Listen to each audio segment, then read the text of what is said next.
दोस्तों, एक तरफ जहां न्यूक्लियर एनर्जी ने पूरी दुनिया की इलेक्ट्रिसिटी एंड अदर एनर्जी की ज़रूरतों को पूरा किया है, वहीं दूसरी तरफ Chernobyl power plant, 3 mile island and Fukushima reactor से जुड़ी विनाशकारी घटनाओं ने इस खोज के प्रति मन में दहशत और शंका भी भरी है।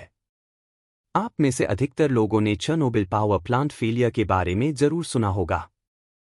अगर नहीं सुना है तो इसके बारे में पूरी वीडियो हमारे चैनल पर है, जाके ज़रूर देखिए।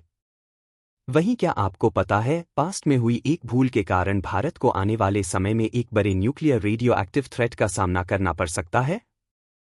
आज हम आपको एक यूनिक न्यूक्लियर मिस्ट्री के बारे में बताने जा रहे हैं। ये घटना नंदा देवी पर्वत पर गुम हो चुके 7 प्लूटोनियम कैप्सूल्स की है। यह न्यूक्लियर डिवाइस आज भी हिमालय के पर्वतों पर कहीं गुम है। फिलहाल किसी को भी इस डिवाइस के बारे में कुछ नहीं पता। अगर गलती से भी यह डिवाइस गंगा या हिमालयन रेंज से निकलने वाली दूसरी नदियों के सोर्स के कांटेक्ट में आता है, तो इससे करोड़ों लोगों की जान पर खतरा आ सकता है। नंदा देवी पर्वत पर गुम हो चुके इस न्यूक्लियर डिवाइस की कहानी की शुरुआत 1960 के डेकेड में होती है। यह 1964 में चाइना अपने फर्स्ट न्यूक्लियर टेस्ट को अंजाम देता है। चाइना के इस कदम को देखते हुए अमेरिका सतर्क हो जाता है। चीन जिस ऊंचाई वाले एरिया पर अपने न्यूक्लियर टेस्ट को अंजाम दे रहा था, वहां पर सैटेलाइट के जरिए जासूसी करना मुमकिन नहीं था। ऐसे में अमेरिका चाइना की जासूसी करने के लिए भारत का रुख करता है। 1962 इंडिया चाइना वॉर और देश की सिक्योरिटी सिस्टम को देखते हुए भारत अमेरिका के इस प्रपोजल को एक्सेप्ट कर लेता है। इसके बाद जासूसी के लिए भारत की दूसरी सबसे ऊंची चोटी नंदा देवी पर्वत को चुना जाता है। मिशन को अंजाम देने के लिए ये सिक्योरिटी सिस्टम काफ़ी इंपॉर्टेंट लोकेशन थी। इस मिशन की एंटायर आउटलाइन तैयार की गई। एक खास तरह के न्यूक्लियर डिवाइस को बनाकर यह तय किया गया कि इसे भारत की दूसरी सबसे ऊंची चोटी नंदा देवी पर्वत पर ले जाया जाएगा। हालांकि 56 किलोग्राम के इस डिवाइस को चोटी पर ले जाना काफ़ी चैलेंजिंग टास्क था। ऐसे में इस डिवाइस को नंदा देवी पर्वत पर ले जाने की कमान मनमोहन सिंह कोहली को सौंपी जाती है। MS कोहली उस दौरान भारत के फेमस क्लाइंबर्स में से एक थे। मिशन को अंजाम देने के लिए अमेरिका की CIA और भारत की इंटेलिजेंस ब्यूरो साथ आकर एक स्पेशल टीम को तैयार करती है। इस टीम में दोनों देशों के best climbers, intelligence officers, nuclear experts and radio engineers शामिल होते हैं। यह 1965 में कैप्टन MS कोहली के लीडरशिप में ये टीम 56 किलोग्राम के इस न्यूक्लियर डिवाइस को लेकर नंदा देवी पर्वत की चढ़ाई शुरू करती है। इस डिवाइस में लगभग 10 फीट का एक antenna, transceiver and a snap generator था।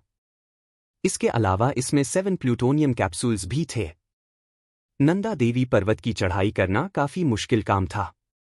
माउंटेनियरिंग के दौरान जब टीम पीक के नज़दीक पहुंची ही थी कि तभी अचानक एक बिग स्नोस्टॉर्म आ गया।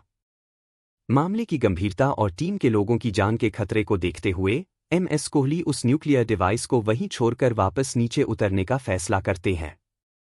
इस पर टीम की सहमति भी बन जाती है।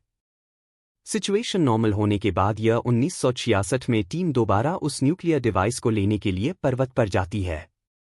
चौंकाने वाली घटना ये हुई कि जिस जगह पर न्यूक्लियर डिवाइस को रखा गया था, वह वहां पर नहीं मिला। इसके बाद डिवाइस को ढूंढने के लिए कई सर्च ऑपरेशन चलाए गए। वाटर सैंपल्स को लेकर उसमें रेडियो एक्टिविटी की इन्वेस्टिगेशन भी की गई। इसके बाद भी डिवाइस के बारे में कुछ खास जानकारी नहीं मिली। आज भी ये न्यूक्लियर डिवाइस हिमालय के पर्वतों पर कहीं गुम है। इस मिशन में जिस प्लूटोनियम Pu-238 का इस्तेमाल किया गया था, उसकी हाफ लाइफ अर्थात प्लूटोनियम Pu-238 रेडियो आइसोटॉप्स के आधे भाग को डीके होने में 88 ईयर्स लगेंगे, यानी गुम हो चुके इस प्लूटोनियम की half of the life span को डीके होने में अभी भी कई साल बचे हैं। अगर नियर फ्यूचर में ये प्लूटोनियम गंगा या दूसरी नदियों के संपर्क में आकर उसको दूषित करता है, ऐसे में एक बड़ा क्राइसिस देश के समक्ष खड़ा हो सकता है, क्योंकि यही नदियां देश की प्यास बुझाती हैं। अगर ये रेडियो एक्टिव हो गईं, तो परिणाम आप सोच सकते हैं। तो आज हमने नंदा देवी पर्वत के न्यूक्लियर डिवाइस मिस्ट्री के बारे में जाना। अगर आपको यह वीडियो पसंद आया हो तो हमारे चैनल थ्योरी ब्रेकर को like, comment, share and subscribe करें।